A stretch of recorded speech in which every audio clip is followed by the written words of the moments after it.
This vineyard belongs to me now. Amanda's voice echoed through the ancient cellar, bouncing off rows of carefully aged wine bottles. You don't even drink wine, Isabella. What's the point of you keeping this place? I stood among the oak barrels my grandfather had imported from France decades ago, my hands steady despite the rage building inside me. My sister-in-law's smug expression was illuminated by the soft cellar lighting, making her look almost ghoulish as she waved a stack of papers in my face. I've already filed the paperwork, she continued, her designer heels clicking against the stone floor. Since you've been absent from family gatherings and haven't shown any interest in the vineyard, I'm claiming abandonment. The property will be mine within weeks. My name is Isabella Santos, and at 34, I was watching my sister-in-law try to steal my grandfather's legacy. What Amanda didn't know was that while I might not drink wine, I'd spent the last 10 years secretly preserving and building upon everything my grandfather had created. You really think it's that simple? I asked, keeping my voice calm as I ran my fingers along the rough wood of a nearby barrel. The familiar texture grounded me, reminding me of countless hours spent here with my grandfather, learning everything about winemaking while pretending I was just keeping him company. Amanda laughed, the sound sharp and hollow in a cavernous space. Of course it is. Everyone knows you only got this place because you were Papa Santos' favorite. You don't know the first thing about wine. I'm doing the family a favor by taking over. If only she knew. Every weekend for the past decade, while everyone thought I was working overtime at my consulting job, I've been here, learning, working, preserving. The vineyard's recent success wasn't just luck, it was the result of countless hours of dedication and careful planning. You might want to hold off on those renovation plans you're probably dreaming up, I said, walking toward the temperature control panel my grandfather had installed 30 years ago. I'd upgraded it last summer, but kept the old interface as a facade. Just like everything else here, appearances could be deceiving. Oh please, Amanda scoffed, her perfectly manicured hands gesturing dismissively.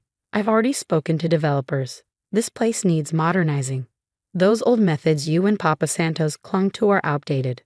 We're going to turn this into a proper commercial operation. My stomach turned at the thought of bulldozers ripping through the carefully tended vines, of concrete walls replacing the hand-laid stone my grandfather had selected decades ago.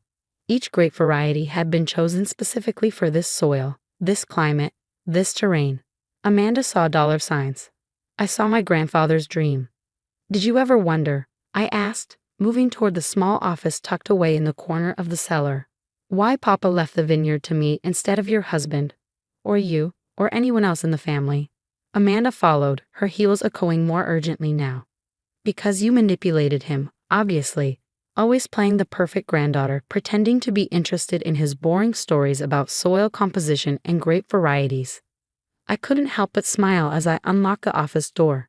The small room was exactly as my grandfather had left it, down to the old desk calendar still showing the date he passed away.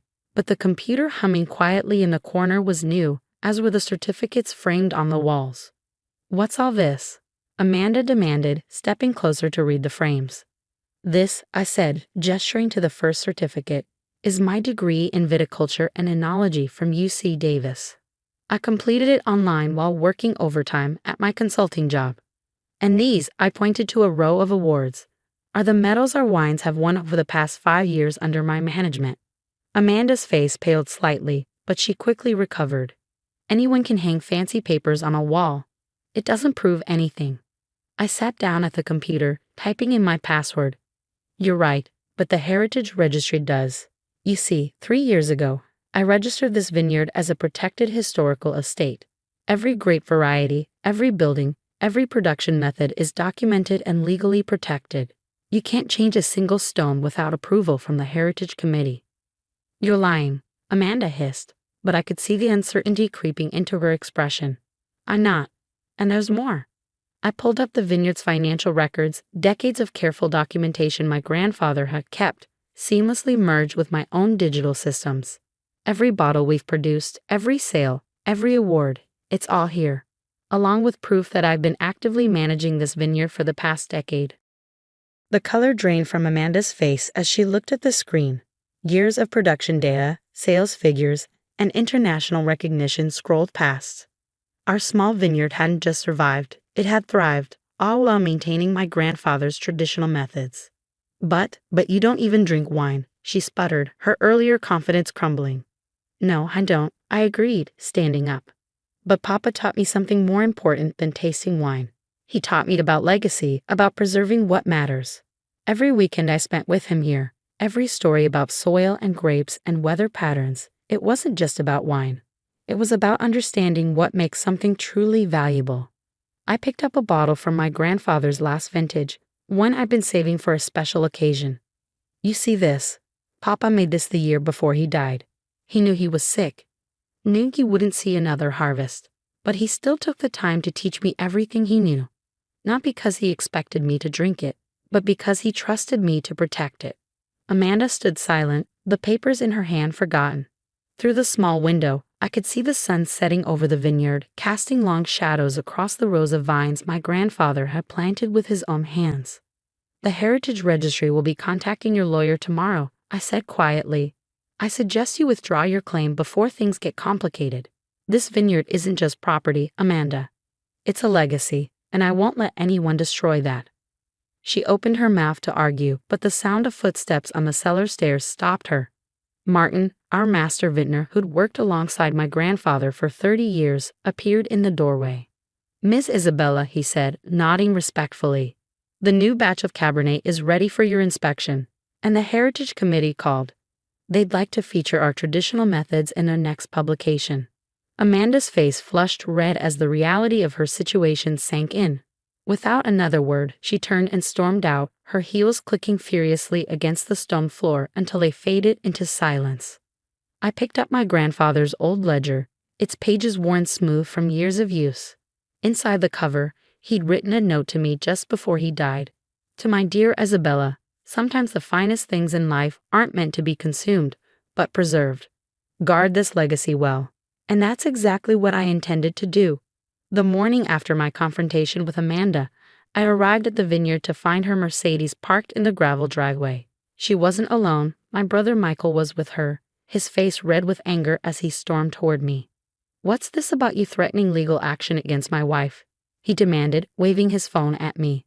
I could see Amanda hanging back by their car, her designer sunglasses hiding her eyes but not her smirk. I didn't threaten anything, I replied calmly, unlocking the main gates. I simply informed her of the vineyard's legal status after she tried to claim ownership. This is ridiculous, Isabella. Michael followed me as I walked toward the main building. Amanda told me everything. How you've been secretly running this place behind the family's back. How you've probably been embezzling profits. We're going to demand an audit. I stopped and turned to face my brother. The morning sun was just hitting the vineyard's eastern slopes, illuminating the rows of vines in golden light. This was my favorite time of day here, but now the peaceful moment was shattered by family drama. An audit? I couldn't help but laugh. Go ahead. Every penny is accounted for, every decision documented. But before you waste everyone's time, you might want to ask your wife why she tried to claim abandonment when there's 10 years of proof showing my active management. Active management? Amanda's voice dripped with sarcasm as she finally joined us. Please, you're just a consultant who got lucky inheriting this place. You don't know the first thing about running a vineyard. Martin chose that moment to emerge from the wine cellar, carrying a stack of papers. Ms. Isabella, the Heritage Committee sent over the final documentation for next month's Traditional Methods Showcase. They're particularly interested in your restoration of your grandfather's original fermentation process. I took the papers, noting how Amanda's smirk faltered slightly. Thank you, Martin. Could you also bring out the visitor logs? My brother seems to need proof of my involvement here. Michael's face reddened further as Martin returned with a thick leather-bound book. Every weekend for the past 10 years, Martin explained, opening the book. Ms. Isabella has never missed a harvest, never skipped a planning meeting. She's expanded our distribution to 3 continents while maintaining Papa Santo's traditional methods. That's impossible, Amanda cut in. She works weekends at her consulting job. Everyone knows that. I smiled, remembering all the careful planning it had taken to maintain my cover. The consulting job was real, but the overtime was just an excuse. Every weekend I was here, learning everything I could from Papa and Martin. I didn't tell anyone because I knew how the family would react, just like you're reacting now. But why? Michael asked, his anger giving way to confusion. Why keep it secret? Why not just tell us? I gestured for them to follow me into the cellar. The morning light filtered through the small windows, casting warm patches on the stone walls. This place held so many memories, Papa teaching me about temperature control, explaining how each type of barrel affected the aging process, showing me how to test the grapes for perfect ripeness. Remember when I first started coming here with Papa? I asked Michael, how you and Amanda used to mock me for spending time with the old man instead of going to parties. How you said I was wasting my time learning about dirt and grapes. Michael had the grace to look uncomfortable. We were young then. Yes, we were. But your attitudes never changed. When Papa got sick, neither of you visited him here. You were too busy with your careers, your social lives. But I saw how much it meant to him that someone cared about preserving his life's work. I opened the cellar's temperature control panel, revealing the modern system hidden behind the vintage exterior. Every improvement I've made here honors Papa's methods while adapting to modern standards. The Heritage Registry protects his legacy while allowing us to compete in today's market. Amanda stepped forward, her designer heels clicking on the stone floor. That's all very touching, but it doesn't change the fact that this place would be better off with more experienced management. Michael and I have business degrees. We could turn this into a real operation. A real operation. I felt my patience wearing thin. Let me show you something. I led them to the small office, pulling up the Vineyard's financial records on the computer. Last year, our traditional Cabernet won gold at the International Wine Challenge. Our export revenues have tripled in the past 5 years. We've been featured in Wine Spectator twice, specifically highlighting our commitment to traditional methods. Michael leaned in, studying the numbers with growing disbelief. These profits, they're real? Every penny, I confirmed. And they're achieved while maintaining Papa's vision. No mass production, no modern shortcuts. Just careful, traditional winemaking the way he taught me. But you don't even drink wine. Amanda burst out, her composure finally cracking. How can you possibly understand what makes a good vintage? I picked up an empty wine glass from my grandfather's old desk. You're right, I don't drink. But Papa taught me something more important than tasting wine. He taught me to understand it. To respect the process, the tradition, the craft. Every bottle we produce tells a story of the soil, the weather, the care taken during fermentation and aging. I held the glass up to the light, watching it sparkle. You see wine as a product to sell. I see it as a legacy to preserve. That's why Papa left the vineyard to me. Not because I was his favorite, but because he knew I would protect what matters. Michael sat heavily in Papa's old chair, running his hands through his hair. All this time, we thought you were just... I don't know what we thought. You didn't think about it at all, I said quietly. Just like you didn't think about Papa in his final years. You were too busy planning how to modernize this place once he was gone. Amanda's phone buzzed, breaking the tense silence. Her face paled as she read the message. The Heritage Committee, they're sending someone tomorrow to investigate my ownership claim. Yes, I nodded. They take attempted hostile takeovers of protected estates very seriously, especially when there's documented proof of active management and historical preservation. Isabella, Michael started, but I held up my hand to stop him. Save it. You have 2 choices now. You can continue with this failed attempt to take over the vineyard, wasting everyone's time and money on legal battles you can't win. Or you can accept that this is my responsibility, one that I've proven myself more than capable of handling. I walked to the office door, then turned back to face them. Papa used to say that great wine can't be rushed. It needs time, patience, and respect for tradition. The same is true for understanding why he made the choices he did. When you're ready to learn, really learn, about what this place means, come find me. As I left them sitting in the office, surrounded by evidence of my dedication, I felt a weight lift from my shoulders. The secret was out now, for better or worse. But one thing was certain, my grandfather's legacy was safe in my hands. 3 months after the confrontation in the cellar, I stood among the vines during our annual harvest. The Heritage Committee's investigation had been thorough, leaving no doubt about my rightful ownership and management of the vineyard. Amanda and Michael had retreated to their city life, their attempted takeover nothing more than a fading memory. But today was different. I watched as Michael, dressed in work clothes instead of his usual business suit, carefully examined a cluster of grapes under Martin's guidance. You need to feel their firmness, Martin explained, demonstrating the technique Papa had taught me years ago. The color isn't enough. It's about the texture, the slight give when you press them. To my surprise, Michael had shown up 3 weeks ago, alone and humbled. I want to understand, he'd said, standing awkwardly in the cellar.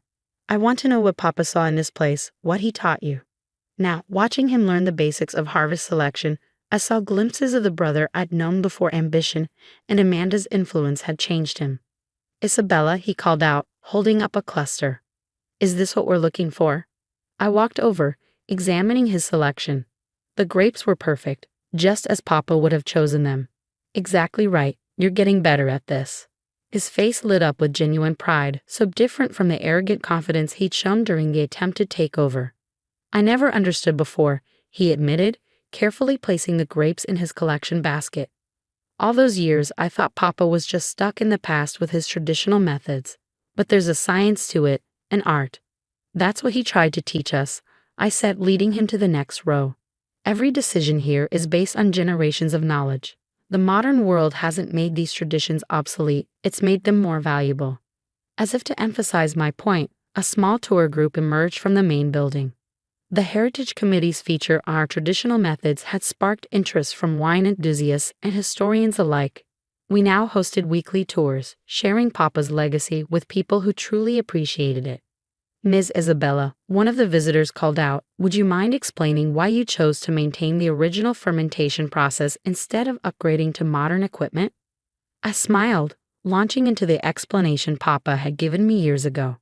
As I spoke, I noticed Michael listening intently, nodding as the pieces fell into place.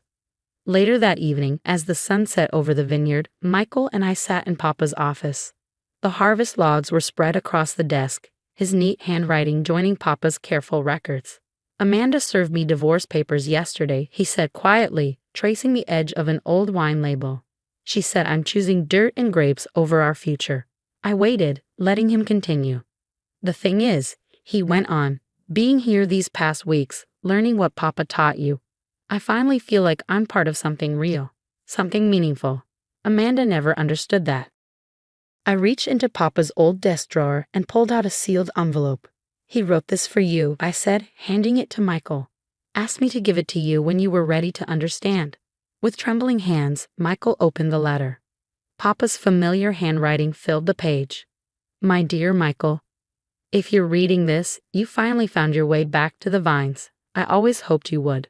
The legacy I built isn't just about wine. It's about family, tradition, and understanding what truly matters in life. Your sister understood this from the beginning. Now it's your turn to learn. Don't regret the time lost. Just remember that like the finest wines, some things can't be rushed. They need time to develop, to reach their full potential. Take care of each other. And remember, the vineyard's greatest strength isn't in its soil or its grapes, but in the love and dedication we pour into it. Love, Papa." Michael wiped his eyes, carefully folding the letter. "I've been such a fool," he whispered. "No," I corrected him. "You just needed time to be ready. Like Papa said, some things can't be rushed." Standing up, I walked to the cellar's small wine vault. Behind the regular stock, in a special cabinet Papa had built, lay a single bottle, the last one he ever made. I'd been saving it for the right moment. "I don't drink wine," I said, placing a bottle on the desk. "But Papa always said this one should be opened when the family was whole again." Michael stared at the bottle, understanding its significance. "Are you sure?" I nodded, handing him Papa's old corkscrew. He made it for moments like this. As Michael carefully opened the bottle and poured himself a glass, I watched the deep red liquid catch the last rays of sunlight through the cellar window. I didn't need to taste it to know it was perfect. Papa had made it with all the love and wisdom he poured into this place. "To Papa," Michael raised his glass. "And to you, Isabella. Thank you for protecting his legacy until I was ready to understand it." Looking out over the vineyard, I felt Papa's presence more strongly than ever. The vines stretched into the distance, each one a testament to his vision and the traditions he passed down. Through all the challenges, his legacy hadn't just survived, it had flourished. And now, finally, our family had too.